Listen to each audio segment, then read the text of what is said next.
Have you ever loved someone who kept you at arm's length, who let you close just long enough to feel hopeful, then pulled away without warning? One moment you feel seen, the next you feel invisible. And no matter how much you give, it never seems to be enough to make them stay. If that sounds familiar, then what I'm about to share might change everything. When someone with avoidant tendencies pulls away from you, it can feel deeply personal. It often leaves you wondering what you did wrong, why they suddenly became cold, distant, or unavailable just when things were starting to feel emotionally real. It's incredibly painful, especially when the connection felt so genuine at the start. But here's the hard truth. It's not you they're afraid of. It's intimacy itself. Emotional closeness, for them, activates a sense of danger. Where others might feel warmth and safety and vulnerability, avoidants feel trapped, exposed, and anxious. They're not running from your love, they're running from the discomfort it stirs inside them. This is what makes it so confusing. In the beginning, they often show up in a way that feels present, even exciting. They might flirt, open up, just enough to make you believe you've cracked through their walls, and then suddenly vanish emotionally when things become too real. It's not a coincidence. In the early stages, emotional investment is low, and there's a safe distance. But when it starts to matter, when real feelings begin to surface, it becomes too much. The very intimacy you crave is the very thing they're terrified of. It doesn't mean they don't like you. In fact, they might genuinely care about you. But to them, closeness is a threat to their independence, their emotional control, and ultimately, their identity. Avoidants often learn early in life that relying on others for emotional safety was unreliable or even dangerous. Maybe they had parents who weren't emotionally available, or they were taught that showing feelings was weak or burdensome. So they adapted. They became self-contained, emotionally armored, and allergic to anything that might challenge that protective shell. Fast forward to adulthood, and that same armor shows up in relationships. The moment they sense emotional dependency, or even the possibility of needing someone, their survival instinct kicks in. They withdraw, not because you're wrong for needing connection, but because that need threatens the coping mechanism they've built their identity around. This is what makes dating and avoidance so painful for someone who craves emotional intimacy. You're not being needy or clingy for wanting connection, you're being human. But to the avoidant, your closeness, your vulnerability feels like a burden, even when you offer it with love. They don't want to feel responsible for someone else's emotions. They fear that if they get too close, they'll lose themselves. So they retreat to the safety of emotional distance, leaving you to carry the confusion, the rejection, and the unanswered questions. What's important to understand is that this dynamic has nothing to do with your worth. You didn't make them scared. You didn't do anything wrong. You simply brought light to a part of them they've spent years avoiding. And that light, as beautiful as it is, feels blinding to someone who spent their whole life in emotional shadow. When you're emotionally invested in someone who keeps pulling away, your natural instinct is often to do more. Reach out again, prove your love, reassure them, try to close the growing distance. You think, if I just show them how much I care, they'll feel safe and come back. It feels noble, even romantic. But when you're dealing with an avoidant partner, this approach doesn't bring them closer, it pushes them further away. The more you chase, the more they retreat, and what you believe is an act of love actually reinforces the very pattern that keeps you stuck. Avoidants are wired to equate closeness with danger. So when you try harder, send more messages, offer more love, show up with more emotional openness, they don't receive it as connection, they receive it as pressure. It overwhelms them. To them, it feels like you're asking them for something they don't know how to give, something that threatens their need for control and emotional autonomy. That's why the more emotionally available and expressive you become, the more they shut down. They start ghosting your messages, canceling plans, or responding with short, emotionally empty replies. It's confusing because it feels like rejection of you, but it's a defense mechanism to protect their emotional space. This dynamic becomes a cycle. You feel them withdrawing, so you increase your efforts thinking your love will fix it. You send heartfelt texts, open up more, ask what's wrong, hoping to reconnect, but all of that feels suffocating to them, so they pull back even more. You feel anxious, maybe even desperate, and they feel trapped. What neither of you realizes in the moment is that you're both being ruled by fear. Yours of losing the connection and theirs of being engulfed. What's even more painful is that the more you chase, the more you abandon yourself. You begin shrinking your needs, suppressing your emotions, and twisting yourself to be more understanding of their behavior. You excuse the distance, rationalize the coldness, and tell yourself they just need more time. But deep down, you know it's not working. You're exhausting yourself trying to earn love that should be mutual and safe. And still, the connection doesn't feel any closer. This is where people often lose themselves in relationships with avoidance. They start performing, managing, and overcompensating in hopes of holding on to something fragile. But the truth is, chasing someone who avoids intimacy doesn't heal the relationship, it just prolongs your pain. The avoidant isn't being pulled towards you by your love, they're being pushed away by their own discomfort. They don't respond to closeness the way a secure partner might. What feels like an invitation to deeper connection for you feels like a threat to their freedom and emotional safety. And no matter how well-intentioned your efforts are, if they aren't emotionally available, your pursuit won't bring them closer. It only confirms their fear that closeness comes with pressure, expectations, and the risk of losing themselves. There's a point in every emotionally one-sided connection where you finally hit a wall. You've tried everything, being patient, understanding, forgiving the distance, excusing the cold responses, justifying the mixed signals. You told yourself they were just scared, that they needed time, that your love would eventually help them feel safe enough to open up. But deep down, a quiet truth starts to emerge. You're losing pieces of yourself while trying to hold on to someone who never truly shows up. And that's when you start to consider doing what feels almost impossible, pulling back. For someone with an open heart, stepping away can feel like giving up. It can feel manipulative or harsh, especially when you're someone who leads with empathy and connection. You might think, am I playing games? Am I abandoning them? But pulling back isn't about control. It's not about teaching them a lesson or trying to make them chase you. It's about reclaiming your own emotional stability. It's about choosing peace over chaos. It's about recognizing that someone who consistently avoids intimacy is not a safe place to build your emotional home. You're not punishing them by stepping away, you're protecting yourself. And in a dynamic with an avoidant partner, that decision becomes a turning point. Because as long as you're available, checking in, initiating conversations, showing up with love despite how little you're getting back, they don't have to confront anything. Your presence makes it easy for them to maintain the status quo. They get the comfort of knowing you're there without having to stretch emotionally. But when you stop overextending yourself, they're left with silence. Not the kind that's meant to manipulate, but the kind that says, I won't keep reaching into the void. This kind of withdrawal can feel foreign, even uncomfortable, especially if you're used to over-something in relationships. But it's not cruelty, it's self-respect. It's an act of emotional courage. You're not choosing distance to hurt them. You're choosing distance because staying close to someone who fears closeness has started to hurt you.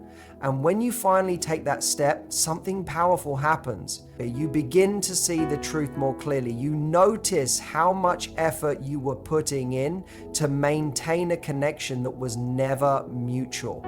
You realize how often you confused effort with love and how long you mistook inconsistency for passion. When you stop trying to be the exception to their pattern, you start reconnecting with yourself, the part of you that knew you deserved reciprocity, the part that got lost in the emotional maze. Pulling back isn't giving up on them, it's giving yourself a chance to breathe again. It's the moment you stop bending to be lovable and start standing in your worth. It may be the first time in the relationship that you're not asking, what can I do to make this work? And instead asking, is this working for me at all? That shift changes everything. When you finally stop showing up for someone who's emotionally unavailable, it creates a silence they're not used to hearing. For so long, you've been the one to send the texts, keep the conversation alive, hold space for their avoidance, and try to decode the mixed signals. You've been the emotional glue holding the connection together.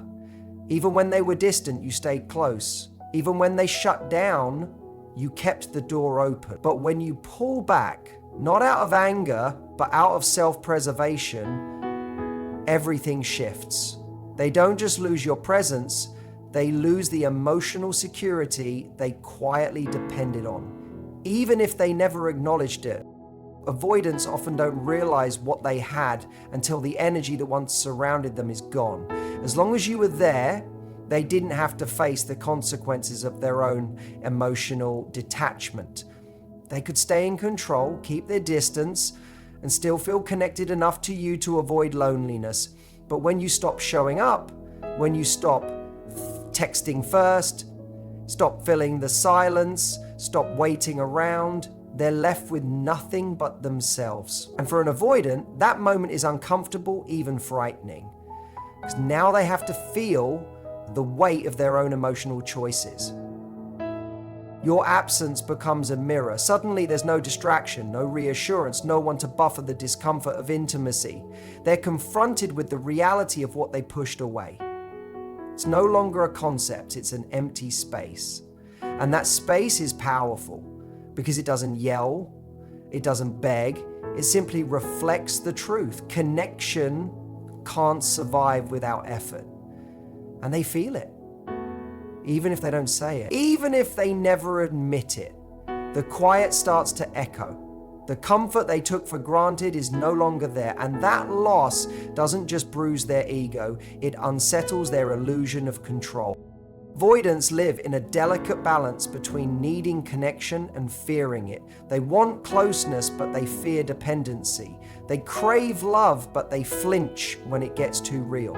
So when you stop showing up, it breaks that internal tension. They're forced to face what they've been avoiding: vulnerability, responsibility, and the fear that maybe, just maybe, they've sabotaged something real.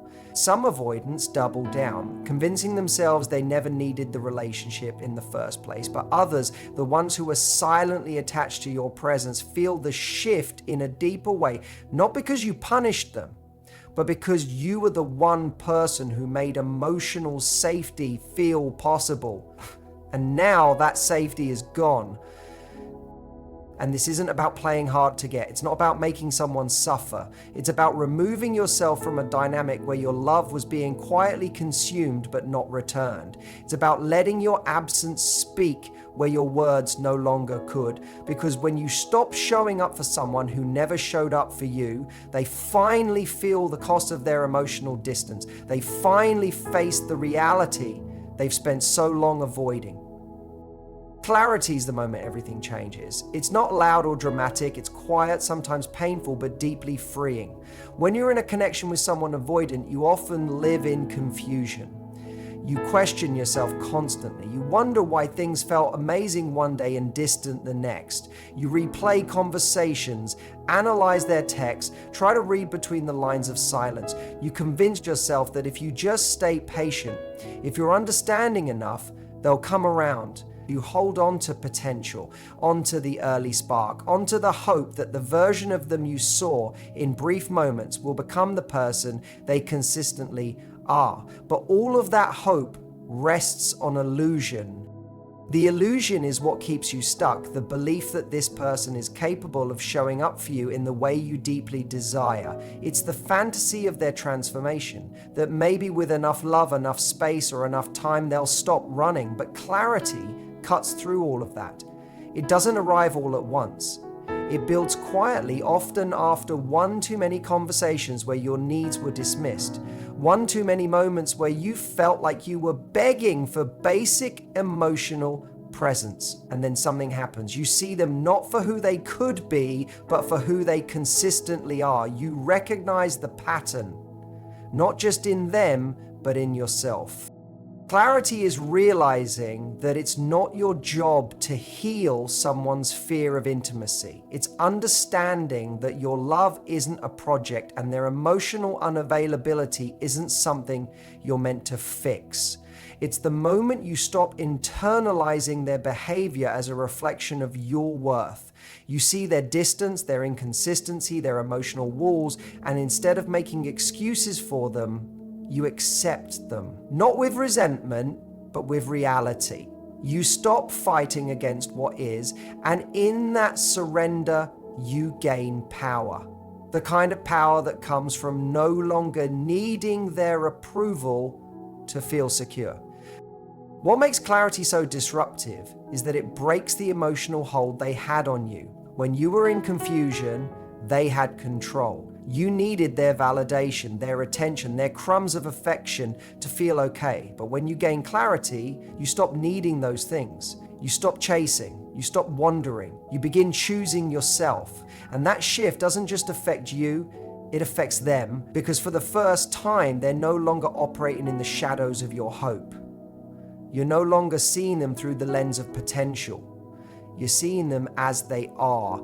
And that undoes the dynamic.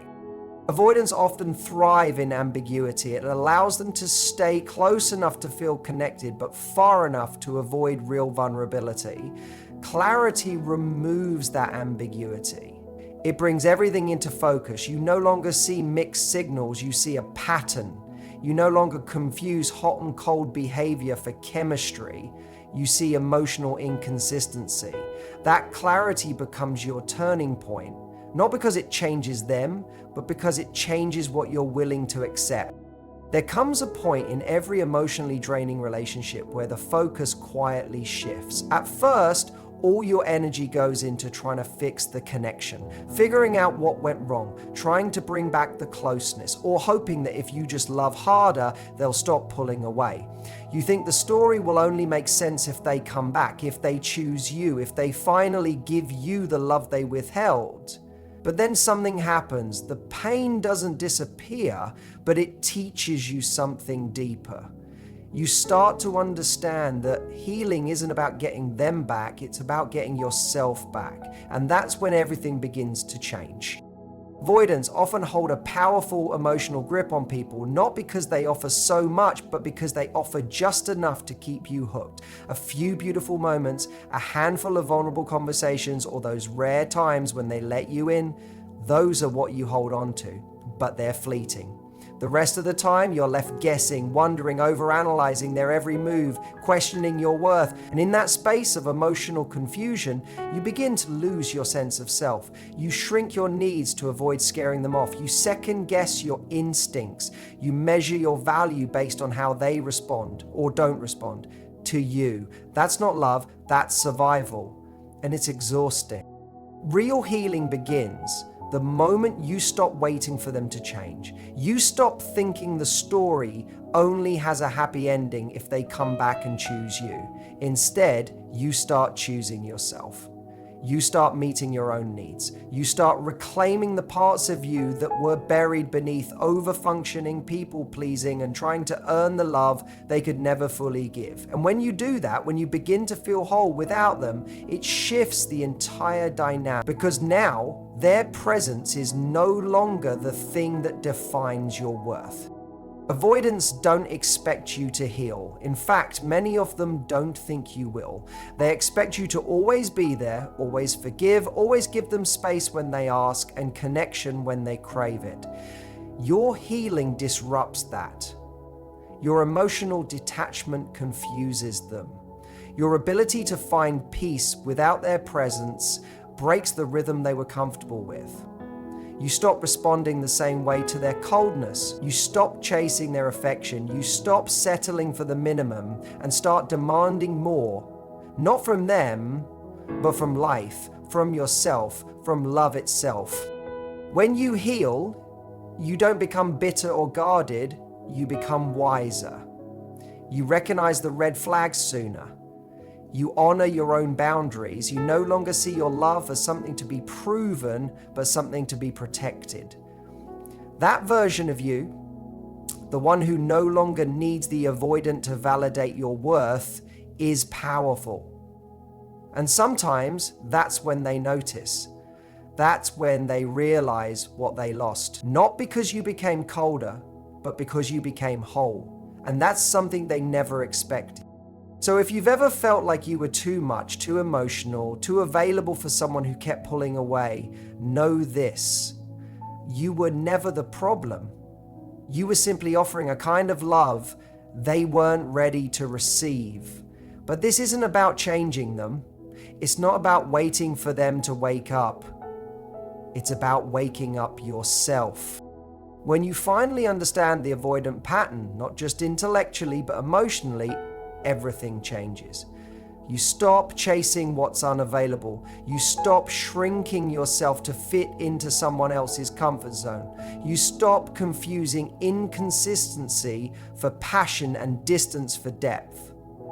You see things clearly, and in that clarity, you find your power.